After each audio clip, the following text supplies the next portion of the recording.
Imagine a bank. Not just any bank. One of the biggest, most trusted financial institutions on the planet. Millions entrust their life savings every single day. They believe their money is safe, protected by cutting-edge security, and experts. Now imagine waking up to find over $1 billion simply vanished. Not a violent robbery with guns and masks, but silently, digitally, siphoned away from the inside.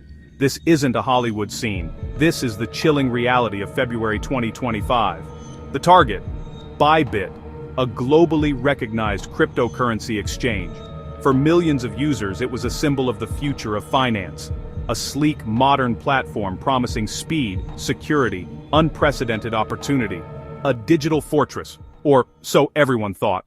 Behind the firewall, a conspiracy unfolded, a sophisticated group of hackers, later linked to the Lazarus Group from North Korea. The Lazarus Group, a clandestine cybercrime syndicate with deep ties to the North Korean state, had become one of the most feared hacking collectives on the planet.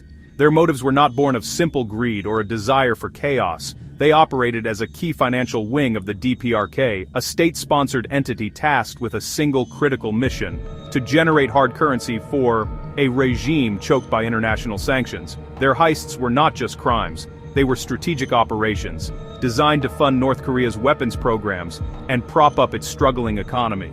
Over the years, the Lazarus Group had honed its skills, evolving from disruptive but relatively crude cyber attacks to highly sophisticated multi-stage financial heists. Their targets were almost always in the cryptocurrency space, a sector they recognized as both lucrative and structurally vulnerable. In the case of Bybit, the Lazarus Group saw the ultimate prize. The first point of contact was an engineer named Alex Chen. This isn't his real name.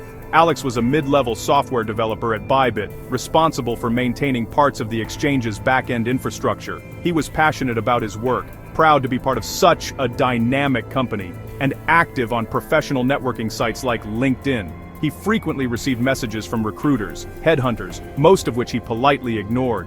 One message that landed in his inbox in late 2024 was different. It wasn't a standard recruitment pitch, it was an offer for a high-paying role at a rival crypto firm, complete with a substantial signing bonus. The persona crafted by the Lazarus Group operative was flawless. The fake recruiter had a polished profile, mutual connections, and a deep understanding of industry jargon. Over several weeks, they engaged Alex in a series of friendly professional conversations. Alex was presented with a formal job offer and a technical assessment disguised as a PDF document. That single click was the beginning of the end. The PDF was not a coding challenge. It was a Trojan horse. It contained a sophisticated piece of custom malware that, once executed, silently installed a backdoor on Alex's computer. From that moment on, the hackers had a window into Alex's digital life. They could see everything: his keystrokes, his emails, his login credentials, most critically, his access credentials for Bybit's virtual private network, or VPN. This was the digital key that would allow them to walk right through the company's main firewall, cloaked in the identity of a legitimate, trusted employee. The attack was no longer outside the gates, it was inside the courtyard. Once inside the corporate network, the Lazarus hackers moved with extreme caution, beginning a quiet reconnaissance phase, mapping out the network architecture from the inside. They studied internal documentation and developer notes, learning the specific protocols and security measures that governed Bybit's hot wallets. During this period, there were subtle anomalies, tiny digital breadcrumbs that could have signaled an intrusion. In a system processing trillions of data points a day, these whispers in the code were easily lost in the noise. To validate their methods and test Bybit's response systems, they initiated a series of small, carefully calibrated test transfers. They could initiate a transfer, approve it, and execute it without any manual intervention from Bybit's teams. They timed every step and monitored the blockchain for signs of flagging or tracking by chain analysis firms. Test funds were sent through mixers to verify the laundering worked, making funds nearly impossible to trace back to the exchange. The plan was to create a scenario where the final approvals could be forged or coerced, using deepfake technology and credential theft to impersonate senior executives. Imagine a finance manager receiving a frantic, late-night Slack message that looks and sounds exactly like the CFO. The message conveys extreme urgency, a time-sensitive transaction that must be approved immediately to secure a major partnership or avoid a systemic failure.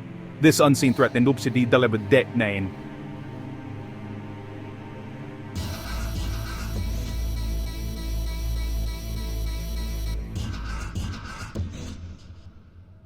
The authority Maisubai during Gokars was the masterstroke. It weaponized the very structure of the organization against itself. The attack began at 2:17 in the morning on a cold February morning, a time meticulously chosen by the Lazarus Group. It was the dead of night at Bybit's main operational hubs, a period of minimal staffing and reduced network activity. The first move was not a massive withdrawal, but a precise, surgical strike against the exchange's security protocols. By subtly altering the threshold parameters, they raised the bar for what the system considered suspicious.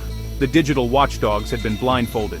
The attackers initiated what looked like a catastrophic system failure in a segregated, non-critical part of the exchange. Using a compromised Slack account and deepfake audio, the attackers placed a private voice call to the finance manager, with a voice that matched the CTO's tone and cadence. The demand came with forged authorization docs sent from the CFO's compromised email, with stolen digital signatures. Believing he was saving the exchange, the finance manager approved. He gave the first multi-signature approval. With the final authorization code entered, the digital dam broke. A torrent of Ethereum began to pour out of Bybit's main hot wallet, valued at an astonishing $1.5 billion. The Lazarus Group had pre-written scripts that automated the entire withdrawal process, breaking the massive sum into thousands of smaller transactions. In minutes, a significant portion of the exchange's operational liquidity was gone, transferred to intermediary wallets controlled by the hackers. The attackers had created perfect misdirection, a magician's trick on a billion-dollar scale. Look at the problem over here, while the real action happens over there. The stolen Ethereum did not sit idle. The moment the funds landed in the first layer of wallets, a second set of automated scripts kicked in, initiating a frantic and highly complex laundering process. The funds were funneled through mixers, tumblers, services that pooled together crypto from many different sources. This process highlights a critical weakness in the crypto ecosystem, the seams between different blockchains and platforms. This phase of the operation was the ghost in the machine. A fully automated, decentralized laundering network that operated with terrifying efficiency. The Lazarus Group's ultimate goal was to move the stolen assets into financial systems, where they could be converted into hard currency. Dollars, euros, yuan. They used a vast network of mule accounts, which had been set up months or even years in advance, using stolen identities or synthetic identities. The funds would then be quickly sold for fiat currency and withdrawn to a traditional bank account, often tied to a shell company. This network allowed the hackers to cash out hundreds of millions of dollars without raising suspicion at any single institution. The first real alarm was raised not by a computer, but by a human. At approximately 4:30 a.m., a senior engineer in Europe noticed deeply unusual balance discrepancies. A frantic series of calls and messages ignited a firestorm inside Bybit. Security teams, executives, and engineers scrambled from their beds to join an emergency virtual war room. They initiated a full platform lockdown, halting all deposits, trades, and most critically, all withdrawals. But the attackers had been too fast. The lockdown stopped further losses, yet the damage was done. $1.5 billion was already outside their walls, racing through the laundering maze. I had about $60,000 on there. It was everything. My wife and I were saving for a down payment on a house. We saw crypto as a way to get there a little faster. I did my research, you know. Bybit was supposed to be one of the safest. They talked about the foreigners was had an error, their cold storage, their security fund, all of it. I trusted them.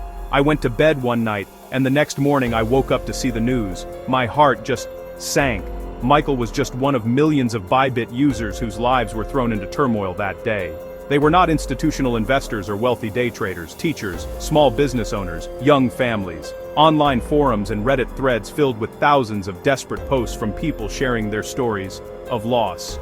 The emotional toll was immense, a toxic cocktail of anger, fear, and a deep sense of betrayal. When the call came in, we knew it was Lazarus. The TTPs, tactics, techniques, procedures, had their signature all over them. This wasn't a simple smash and grab, this was state-sponsored financial terrorism, plain and simple. We're not just chasing hackers, we're fighting a rogue state's finance department. The investigation immediately became a global, multi-agency effort, tracing funds and identifying infrastructure. The Bybit heist is not an isolated incident. What was once the domain of lone wolves has now become a fully fledged industry. Criminal networks now operate with the cold, calculated efficiency of Fortune 500 companies. This new paradigm is known as fraud as a service, or FAIS. FAIS platforms offer subscription-based packages that bundle everything an aspiring criminal could need. The Federal Trade Commission's data is staggering. In 2024, consumers reported losing over $12.5 billion to fraud, a shocking 25% increase. One of the most powerful and terrifying new products to emerge from the fraud factories is the AI-powered deepfake. In the first quarter of 2025 alone, businesses reported a 200% surge in attempted wire fraud, aided by deepfake technology. This technology preys on the fundamental human elements of communication. For millennia, we have relied on sight and sound to verify identity and build trust. Deepfakes shatter this foundation. Criminals are creating entire armies of synthetic identities, using them to defraud banks, credit card companies, and government agencies out of billions of dollars. If fraud-as-a-service platforms are the weapons and synthetic identities are the soldiers, then the anonymous shell company is the perfect getaway car. A single fraud scheme can involve a network of dozens, or even hundreds of these shell companies layered like Russian nesting dolls. This allows criminals to take their illicit digital gains and integrate them into the legitimate global economy, effectively making the money clean. Until these legal loopholes are closed, the anonymous shell company will remain the getaway vehicle of choice for the world's most sophisticated financial criminals. The Bybit heist and the FTX collapse are not black swan events. The history of crypto is littered with the ghosts of failed exchanges and billion-dollar heists. According to Chainalysis, 2024 was the fifth year in the last decade to see over $1 billion worth of crypto stolen in hacks. The total reached $2.2 billion. This pattern reveals a systemic risk. Centralized exchanges reintroduce a single point of failure, becoming digital banks holding billions, often without the same level of regulatory oversight or insurance. The Bybit heist is the logical culmination of this trend, combining old playbooks with new industrial tools, advanced social engineering, deepfakes, and a global automated laundering network. In our interconnected digital world, trust is our most valuable asset and our deepest vulnerability. We face organized, well-funded criminal corporations and state-sponsored syndicates using business-like efficiency, advanced AI, and global networks. We need a fundamental evolution in security. Adopt zero trust. Verify every request, every user. For individuals, cultivate healthy skepticism, digital vigilance. This requires stronger regulation and collaboration between exchanges, blockchain analysis firms, and international law enforcement. The criminal networks are growing bolder, their ambitions expanding from millions to billions. The tools of industrial fraud are becoming more powerful, more accessible, more sophisticated every day. The line between a legitimate business and a crime scene can be terrifyingly thin, often separated by nothing more than a single compromised password, a single manipulated employee, a single moment of misplaced trust. The heist of the future won't always be announced by masked men with guns. It will arrive silently, through an email, a direct message, or a friendly-sounding voice on a call. And the only true defense is an unending, unwavering vigil, because the moment we let our guard down is the moment they have already won.